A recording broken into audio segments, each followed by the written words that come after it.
Selama ini kan kita ngira amal itu sesederhana masukin uang kembalian ke kotak kaca pas hari Jumat ya. Iya bener banget. Seadanya aja kan? Nah iya, kayak sangat sukarela, personal, dan jujur aja seadanya. Tapi gimana kalau teks kuno yang kita bedah hari ini justru menyebutnya sebagai kewajiban negara? Ini pasti bakal bikin kaget sih. Ya, Anda nggak salah dengar kok, sebuah sistem perpajakan progresif. Ini memang pergeseran paradigma yang drastis banget. Oke, mari kita bedah ini. Karena sumber bacaan kita hari ini kemungkinan besar akan memutarbalikkan pemahaman Anda tentang konsep amal. Untuk Anda yang selalu haus wawasan baru, misi kita hari ini membongkar makna zakat, sedekah, dan infak. Betul. Kita kan nggak lagi bicara soal anjuran moral biasa nih. Teks dari sumber ini menunjukkan sebuah cetak biru tata negara yang sangat terstruktur. Nah, kita mulai dari sedekah dulu. Analogi dari sumber kita nyebut ini mirip pajak progresif. Tapi tunggu dulu, jadi sedekah ini sebenarnya kewajiban negara. Yang menarik di sini adalah teks tersebut spesifiknya di surat At-Taubah ayat 103 menggunakan kata imperatif ambil. Ambil. Berarti itu instruksi langsung ya? Iya persis. Jadi ini bukan sekedar imbauan kayak tolong dong menyumbang kalau ada rezeki lebih gitu. Ini instruksi eksekutif. Sedekah di sini adalah pungutan wajib yang ditarik oleh otoritas dari surplus kekayaan warganya. Oh, wow. Berarti ini ditarik paksa ya, bukan nunggu kerelaan. Terus, kenapa dibilang progresif tuh? Nah, karena dana ini nggak boleh mengendap. Harus didistribusikan langsung ke 8 kelompok masyarakat yang rentan. Kayak anggaran negara buat subsidi kesehatan atau pendidikan gitu ya? Tepat sekali. Mekanismenya dirancang persis seperti itu. Oke, jadi sifatnya formal dan institusional banget. Tapi mari kita bersikap realistis deh.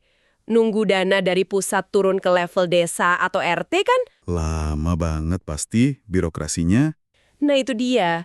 Kalau sistem sedekah ini bergerak di makro, gimana cara teks ini ngatasin tetangga kita yang mungkin, kelaparan malam ini juga?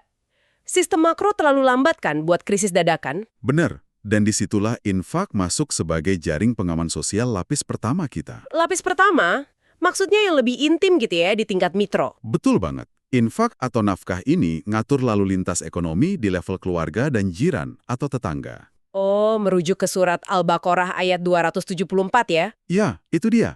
Jadi ini adalah belanja wajib. Bentuknya bisa uang atau barang untuk menjaga kelangsungan hidup orang terdekat kita. Bisa dikasih secara terang-terangan atau rahasia. Masuk akal sih. Kalau nggak ada desentralisasi bantuan lewat infak ini, struktur terkecil masyarakat pasti udah runtuh duluan ya sebelum dana negara turun? Persis. Makanya infak itu krusial banget buat pertahanan pertama. Saya mulai lihat polanya nih. Negara ngurus yang besar lewat sedekah, terus kita ngurus lingkungan terdekat lewat infak. Tapi saya agak bingung di sini. Bingung di bagian mana tuh?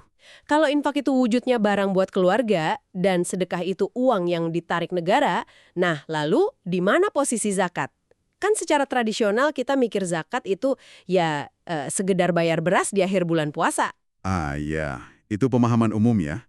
Tapi jika kita hubungkan ini dengan gambaran besarnya, zakat itu sebenarnya tujuan akhir dari sedekah dan infak. Tujuan akhir gimana maksudnya? Secara linguistik, akar kata zakat itu berarti menyucikan dan menumbuhkan. Balik ke ayat At-Taubah tadi, tujuan otoritas memungut harta itu bukan sekedar pemerataan ekonomi yang buta loh. Terus tujuannya apa dong? Teksnya menyebutkan kalau tujuannya adalah untuk menyucikan dan mencerdaskan masyarakat. Disinilah letak hal yang sangat menarik. Tunggu, mencerdaskan.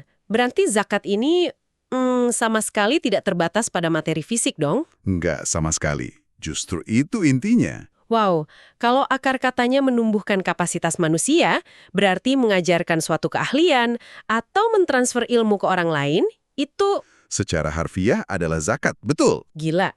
Secara harfiah adalah bentuk zakat. Persis. Uang dari sedekah dan barang dari infak itu cuma infrastruktur fisiknya aja.